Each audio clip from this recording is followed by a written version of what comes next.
أشهد أن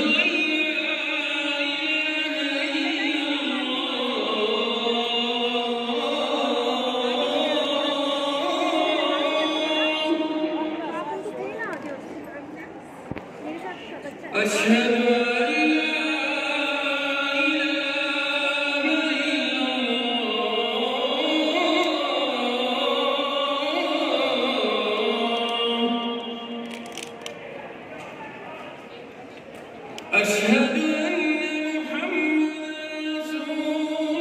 الله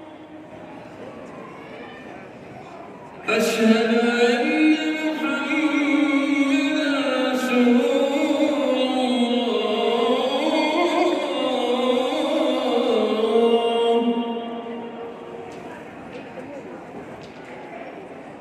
حي على الصلاة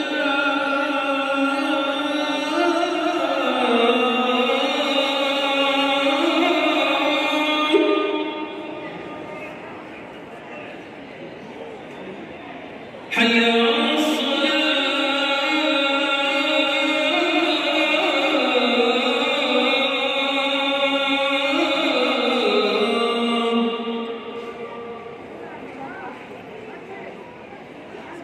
حي على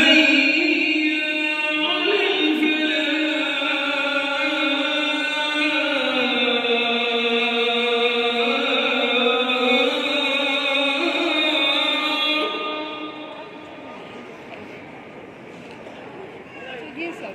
حي على الفلاح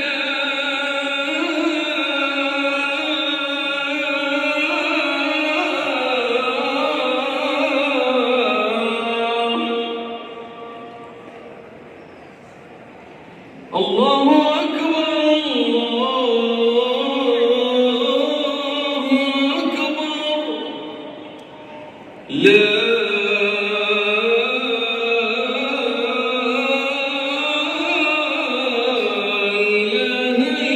إلا الله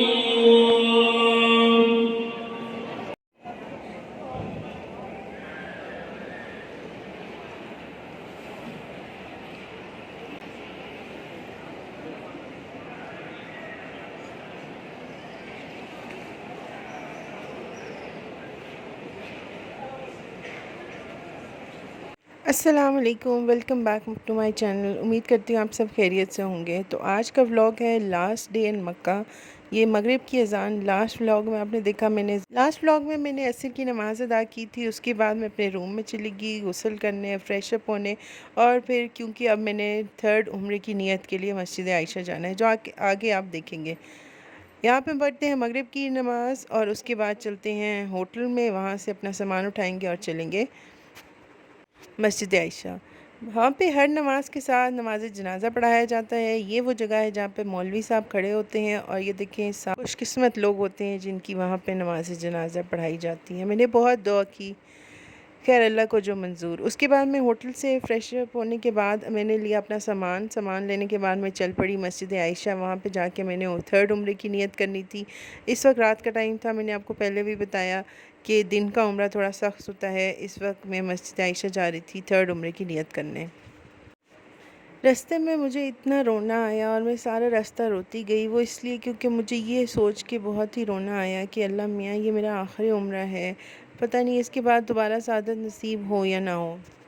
اور میں یہی دعا کر رہی تھی کہ اللہ میاں اگلی دفعہ مجھے ضرور بلائیے گا اپنے در پہ۔ اور پھر اس کے بعد ہم نے مدینہ جانا تھا، اس لیے میں تھرڈ عمرہ رات کو میں نے کیا، اور پھر ہم صبح سویرے مطلب ظہر اور مغرب فجر کے درمیان کے ٹائم پہ ہم چل پڑے مدینہ کے لیے۔ وہ بھی میں آگے چل کے دکھاؤں گی۔ اس وقت یقین مانے میرا دل سے پھر سے اداس ہے، کیونکہ وہ ساری فیلنگز پھر سے میری آنکھوں کے سامنے، پھر سے میرے دماغ میں آ گئی کہ پتہ نہیں اس جگہ سے میں بہت دور چلی جاؤں گی۔ مجھے ایسے لگ رہا تھا جیسے کچھ چیز کھو جائے گی مجھ سے، اور میں ہمیشہ یہی دعا کر رہی تھی اللہ میاں مجھے یہاں سے نہ جانے دیجیے گا۔ تو یہ دیکھیں ہم مسجد عائشہ کے قریب پہنچ چکے ہیں۔ یہ دیکھیں آپ کو آگے چل کے یہ مسجد عائشہ ہے جہاں پہ میں عمرے کی نیت کروں گی۔ آگے سے یو ٹرن کرنا پڑتا ہے تو ہم آگے سے یو ٹرن کر کے آئیں گے۔ اور ٹیکسی والے بھائی بہت اچھے تھے، انہوں نے گاڑی روکی تو میں نے پھر اس کے بعد عمرے کی نیت کی اور پھر میں واپس سے آ کے بیٹھ گئی۔ دن کو تو یہ ویو آپ نے دیکھا ہوگا مسجد عائشہ کا میرے پچھلے ولاگ میں جب میں نے سیکنڈ عمرہ کی نیت کی تھی، اور یہ رات کا ویو ہے مسجد عائشہ کا۔ ماشاءاللہ سے بہت پیاری مسجد ہے۔ مسجد عائشہ سے عمرے کی نیت کرنے کے بعد جب ہم واپس جا رہے ہیں ہوٹل کی طرف، کیونکہ اب میں نے وہاں پہ واپس جانا تھا، میں واپسی پہ ہوٹل نہیں گئی تھی اپنے کمرے میں، تو وہ بہت قریب تھا، لیکن جو ہے میں نے وہیں پہ میں نے ان سے کہا کہ عشاء کی نماز جو ہے وہ میں وہیں پہ ادا کروں گی، لیکن انفارچونیٹلی عشاء کی نماز ہماری رستے میں آ گئی تھی، اس لیے میں پھر کعبے کے اندر جو ہے وہ عشاء کے بعد ہی پہنچی تھی۔ یہ کلاک ٹاور کی بیسمنٹ ہے، میں نے آپ کو پہلے بتایا تھا کہ بیسمنٹس میں ساری جو ہیں وہ آ جاتی ہیں ٹیکسیز۔ اور پھر انہوں نے مجھ سے پوچھا کہ آپ کا ہوٹل کون سا ہے، تو انہوں نے مجھے اس کی انٹرنس پہ اتار دیا۔ بہت ہی اچھے بھائی تھے ٹیکسی والے، عربک تھے، مجھے ان کو کچھ سمجھ نہیں آئی نہ ان کو میری آئی، لیکن ہم نے کوئی نہ کوئی مطلب یہ کہ ایسے سرٹن کامن ورڈز ہوتے ہیں اسی سے ہم نے سمجھایا۔ آپ یقین کریں، آپ وہاں پہ بس نیت کرتے ہیں اور اللہ تعالیٰ آگے سے آپ کے لیے آسانیاں سے آسانیاں کرتا جاتا ہے، اور یہ چیز میں نے وہاں پہ واقعی محسوس کی، اور میرے ساتھ بھی بہت آسانی وہاں پہ ہوئی۔ آخر آسانی کیوں نہ ہو، ہم اللہ کے مہمان ہیں، وہ اللہ میاں ہمارا بہت خیال رکھتے ہیں۔ یہاں پہ بیسمنٹ پہ اترنے کے بعد پھر سے میں گراؤنڈ لیول پہ آئی، کیونکہ وہاں سے ہی آپ کعبہ کی طرف جا سکتے ہیں۔ پھر میں یہ دیکھیں یہاں پہ پہلے میں نے نماز پڑھی عشاء کی، اور یہ دیکھیں وہاں پہ پیاری سی بلی بھی آ گئی تھی جس کو ہر کوئی پیار کر رہا تھا۔ یہ دیکھیں یہ عشاء کی نماز کے بعد میں تھوڑی دیر بیٹھ گئی وہاں پہ، اور یہ جائے نماز مکہ سے لی تھی میری بیٹی کے لیے، اور یہی جائے نماز آپ نے میرے پی سی والے ولاگ میں دیکھی ہوگی جہاں پہ وہ نماز پڑھ رہی ہے۔ اور یہ وہ آخری رات تھی جہاں پہ مجھے جتنے سے زیادہ ہو سکتا تھا تو میں نے کعبہ کو دیکھنا تھا۔ میں نے تیسرے عمرے کے دوران زیادہ ویڈیو نہیں بنائی، نہ فون یوز کیا، کیونکہ مجھے تھا کہ میں یہ آخری عمرہ ہے، پتہ نہیں اس کے بعد سعادت نصیب ہونا ہو، اس لیے فل اٹینشن کے ساتھ میں نے تھرڈ عمرہ بھی ادا کر دیا۔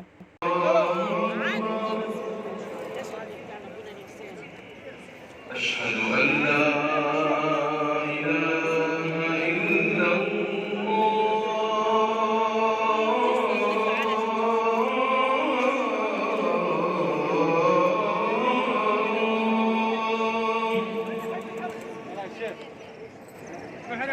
أشهد أن لا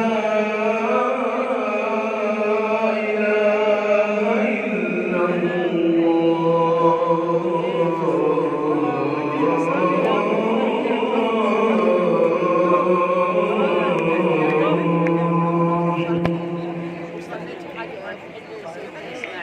أشهد أن محمدا رسول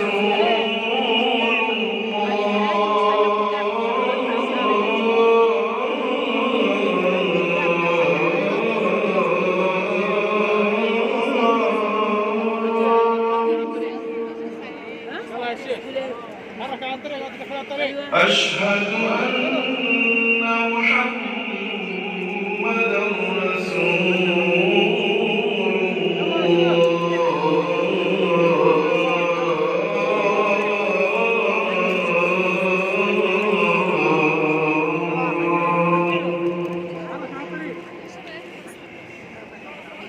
حي على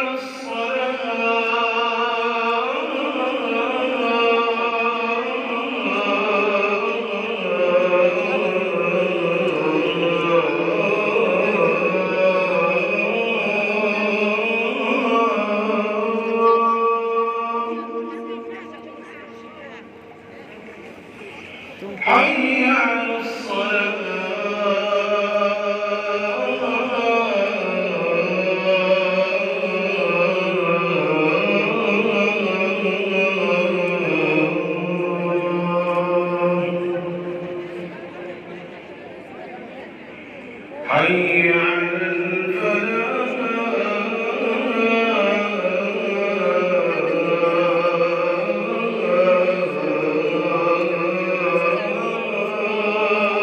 الفلاح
ساتھ میں نے زیادہ ویڈیوز نہیں بنائی کیونکہ میں اپنی عبادت کو ٹائم دینا چاہتی تھی. ہاں میں نے اذانیں ریکارڈ کی کیونکہ میں اپنے پاس ایک میموری کے طور پہ رکھنا چاہتی تھی. تو تہجد کے بعد اب یہ فجر کی نماز ہے.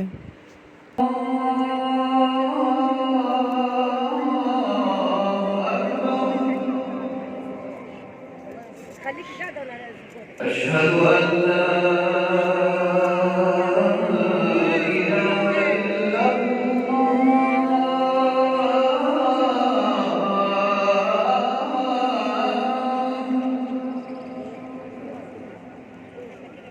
أشهد أن لا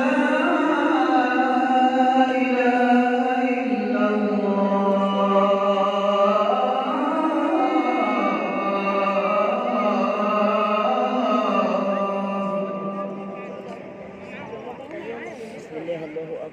أشهد أن محمدا رسول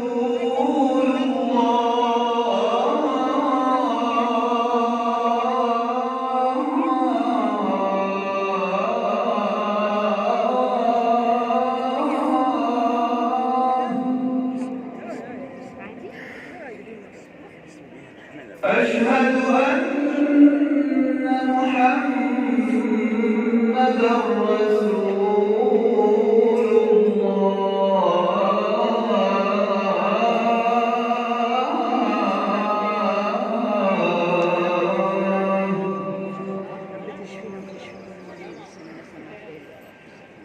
حي على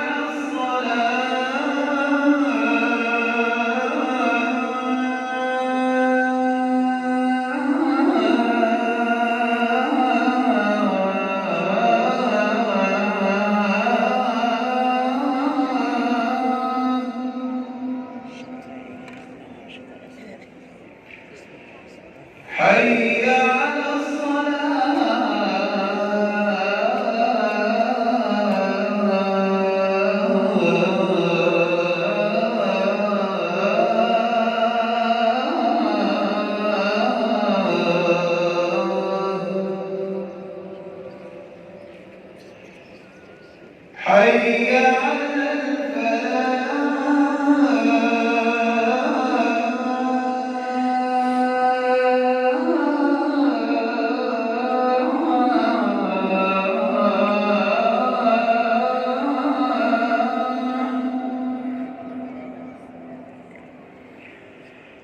على حي على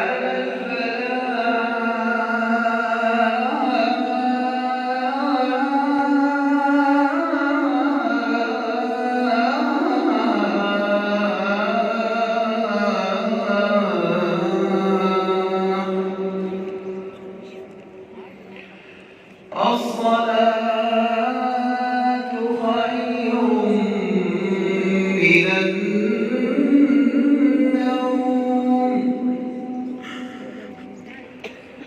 الصلاة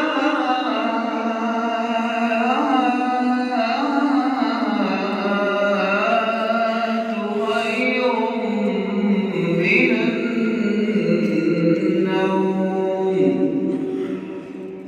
الله أكبر الله أكبر لا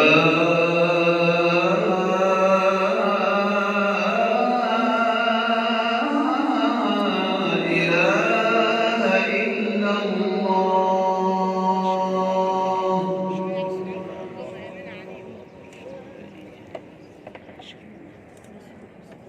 فجر کی نماز کے بعد میں واپس ہوٹل آئی. میں نے اپنا سامان سمیٹا کیونکہ ہم نے آج کی پھر اس کے بعد مدینہ کے لیے روانگی تھی ہماری. تو یہاں پہ میں پھر ناشتے کے لیے پہنچ چکی تھی. میں آگے چل کے آپ کو دکھاؤں گی ناشتے سے ویو بھی. تو یہ ہمارا یمی سا ناشتہ اور اس کے ساتھ یہ وہ ہوٹل کا ویو جو میں نے آپ کو لاسٹ ولاگ میں دکھایا تھا کہ کنوپی والی سائڈ پہ ہم ناشتہ کرتے تھے. اس کے بعد میں جو سامان سمیٹنے کے بعد اپنا سوٹ کیس ریڈی کر کے میں پھر جو ہے وہ کعبہ کی طرف آ گئی کیونکہ اب میں نے الوداعی کی طواف کرنا تھا اور اللہ کو اللہ حافظ بھی کہنا تھا.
الله أكبر ولله الحمد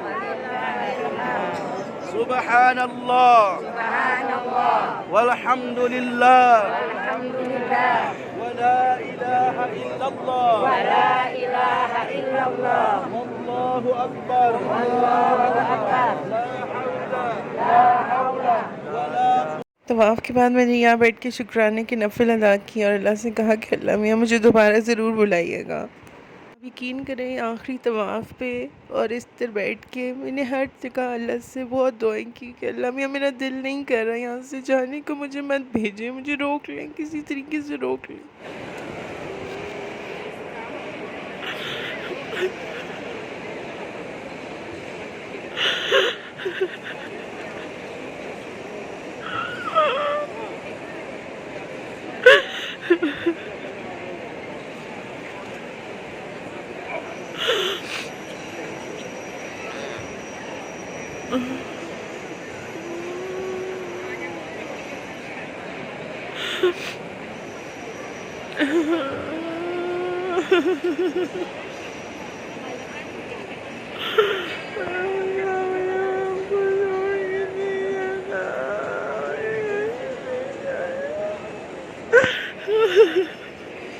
اللہ میرے سمجھ آپ کی گھر کو چھوڑیے، مجھے ایسا کر دے رہا۔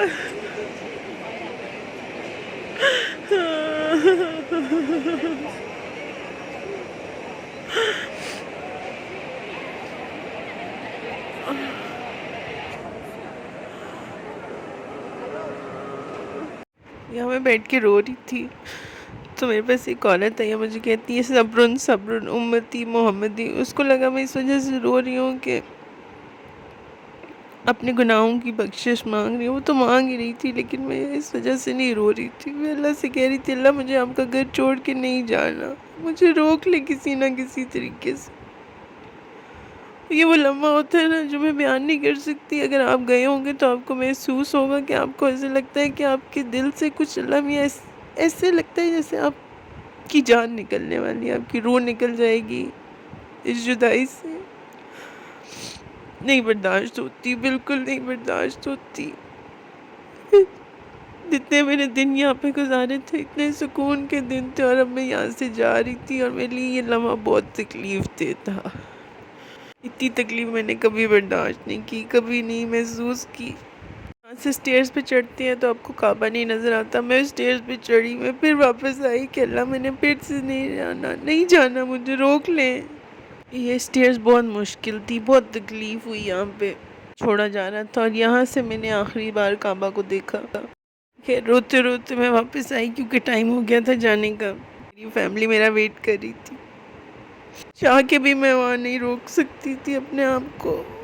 اور پھر آپ واپس آ کے سوچتے ہو کہ اللہ میاں اتنی پاک زمین سے اٹھا کے مجھے کس دنیا میں بھیج دیا واپس، بہت دور کر دیا اللہ آپ نے۔ بٹ اس امید سے آئی کہ اللہ میاں انشاءاللہ مجھے تمہارا بلائے گا۔ اور یہ اب ہم ہوٹل سے چیک آؤٹ کرنے کے بعد ٹیکسی ہم نے ہائر کی تھی کیونکہ ہم نے مکہ سے مدینہ جانا تھا، وہ میں آپ کو نیکسٹ ولاگ میں دکھاؤں گی۔ اللہ حافظ۔